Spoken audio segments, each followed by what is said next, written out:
infiltration of water into the soil will only occur if there's pore space in that soil to accept the water.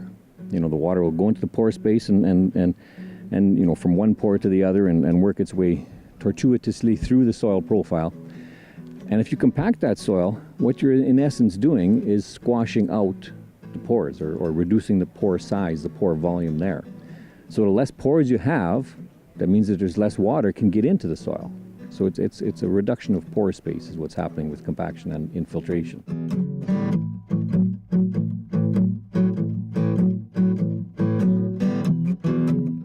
Well, the soil horizons, like when a soil is formed, it requires life, biological life, plant life, animal life, soil life, and what you end up when you dig a hole, dig a pit, you end up with what we call an A horizon. That's our upper organic matter rich horizon where there's lots of activity, lots of nutrients, lots of roots, lots of life.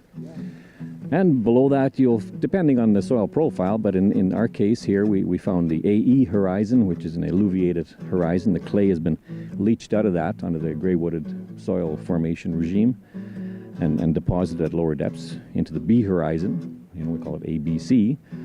And between the B and C horizon on this particular site, we have a nice CCA layer. We have an accumulation of calcium carbonate, which occurs over eons of time for that calcium carbonate to accumulate at depth.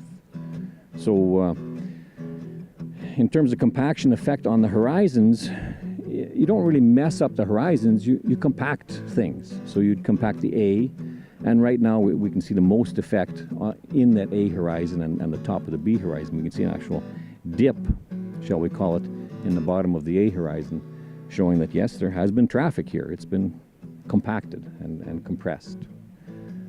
The depth of compaction we haven't really measured, at deep depth, but there would be some kind of compaction happening even down at 2 and 3 feet. It's just a little harder to measure right now.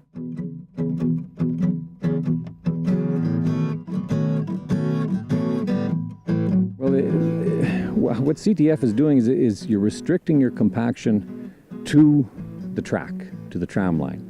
Instead of doing a little compaction here and a little over there and later in the season over here, you're just using the same track. It's just like driving on the road. You stay on the road. Just drive on the road every time. So you're limiting your compaction to a known area as opposed to kind of randomly doing a little compaction here and a little compaction there. So that's kind of the concept behind CTF is you got to travel the field, just travel in the same place.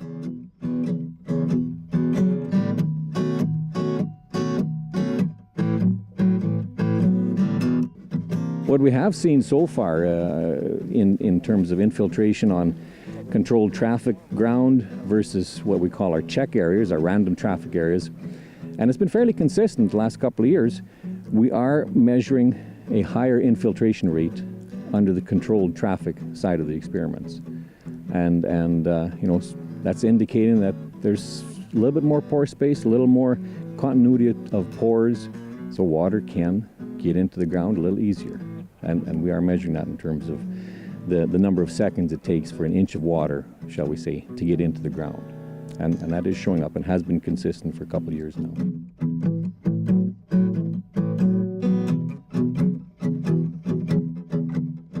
Yes, I would say it's consistent across all sites. Keep in mind, one of our sites does not have a check.